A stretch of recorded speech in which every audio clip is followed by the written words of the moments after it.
السلام علیکم اسٹوڈنٹ، یہ 8ویں جماعت ہے، جماعت ہشت مضمون اردو، موضوع گوتم بدھ۔ آج کا جو ہمارا موضوع ہے جو ہم پڑھنے جا رہے ہیں وہ ہے گوتم بدھ۔ 543 483 قبل مسیح یہ ان کی پیدائش ہے۔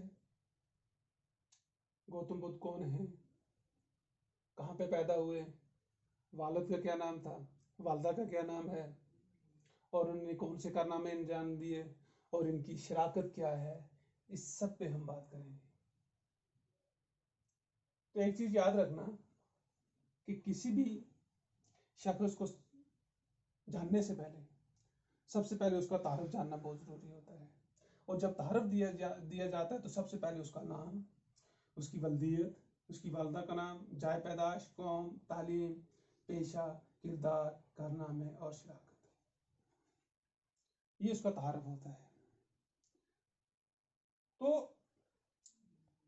ایک شخص کو جب وہ شخصیات میں تبدیل کیا جاتا ہے، کوئی بھی شخص جب شخصیات بن کے آئے گی، شخص ہو گیا کوئی بھی، جب وہ شخصیات بنے گی، اس کا مطلب ہے اس کا کچھ کردار بھی ہوگا، اس کے کچھ کارنامے بھی ہوں گے، اور اس کی کچھ شراکت بھی ہوگی، کنٹریبیوشن ٹوورڈ سوسائٹی، یعنی سماج کے اندر، لوگوں کے اندر اس نے اپنا کچھ شراکت کی ہوگی، کچھ دیا ہوگا، جس سے کہ دنیا کے جو زندگی کے بارے میں جو تاثرات ہیں وہ ان کو اچھے لگنے لگے۔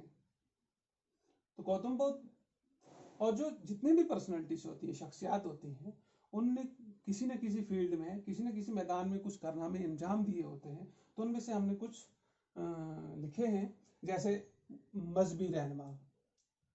مذہبی رہنما ان کو کہتے ہیں جنہوں نے مذہب کے بارے میں بتایا ہو، جنہوں نے مذہب کی شروعات کی ہو، جنہوں نے مذہب کی تعلیمات دی ہو۔ اس کے بعد تعلیمی رہنما ہوتے ہیں جنہوں نے تعلیم پہ کام کیا ہے۔ سیاسی رہنما ہوتے ہیں جنہوں نے سیاست پہ کام کیا ہوتا ہے، یہ سماجی ہوتے ہیں۔ استاد ہوتا ہے جو کہ ایک بڑی انسپائریشنل فگر ہوتی ہے بچے کے لیے، جس کو وہ فالو کرتا ہے۔ شاعر ہے جو پوری سوسائٹی کو جو نظر رکھتا ہے جس پہ، اور سائنسدان ہے جس نے بڑی بڑی چیزیں ایجاد کی ہیں۔ مصنف ہیں، ڈاکٹر ہیں، فنکار ہیں، اور بھی بہت سارے ہیں۔ یہ سب وہ لوگ ہوتے ہیں جو سوسائٹی کو کنٹریبیوٹ کرتے ہیں، جو شراکت دیتے ہیں، یعنی جن کی وجہ سے سماج کے اندر دن بدن بہتری آتی ہے۔ تو انہی لوگوں کو شخصیات بھی کہتے ہیں، اور انہی لوگوں کی تعلیمات پہ لوگ آگے چل کے کام بھی کرتے ہیں، انہی لوگوں کی تعلیمات کو اپنا ایک اثاثہ بنا کے اپنی منزل تک پہنچتے ہیں۔ تو ہم جس شخصیات کے بارے میں پڑھنے جا رہے ہیں وہ ہیں گوتم بدھ قبل مسیح۔ تو گوتم بدھ کا جہاں تک تعلق ہے، گوتم بدھ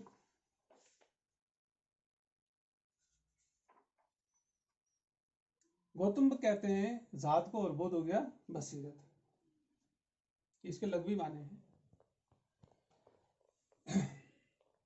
گوتم بدھ کا اصل نام جو تھا صدارت ہے، اور وہ بدھ مت کے بانی ہیں۔ بانی کا مطلب ہوتا ہے شروعات کرنے والا، یعنی جو بدھ مذہب ہے اس کے بانی ہی گوتم بدھ ہیں، یعنی انہوں نے ہی بدھ مذہب کی بنیاد رکھی ہے۔ اور وہ دنیا کے مذاہب میں ایک مذہب ہے بدھ۔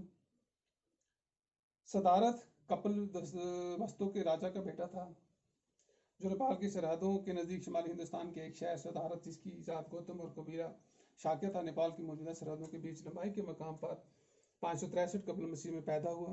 19 برس کی عمر میں ان کی شادی اپنی ہم عمر ماموزاد بہن سے ہوئی۔ شاہی محل میں پرتعیش ماحول میں ان کی پرورش ہوئی، تاہم وہ خود اس ماحول کا ہوگر نہیں ہوئے، وہ بالکل رہتے تھے۔ انہوں نے مشاہدہ کیا کہ بیشتر انسان غریب ہیں، اور اس محرومی کے سبب مسلسل ابتلاؤں میں گھرے رہتے ہیں، حتیٰ کہ اہل ثروت لوگ بھی اکثر پریشان رہتے ہیں، اکثر مایوس اور ناخوش رہتے ہیں۔ نیز ہر شخص بیماری کا شکار ہوتا ہے اور آخر کار مر جاتا ہے۔ صدارت نے غور کیا کہ کیا کوئی ایسی کیفیت بھی ہے جو ان عارضی مسرتوں سے، جو بلاخر موت بیماری سے پامال ہو جاتی ہیں، مورا ہوا اور دائمی مسرت کی حامل ہو۔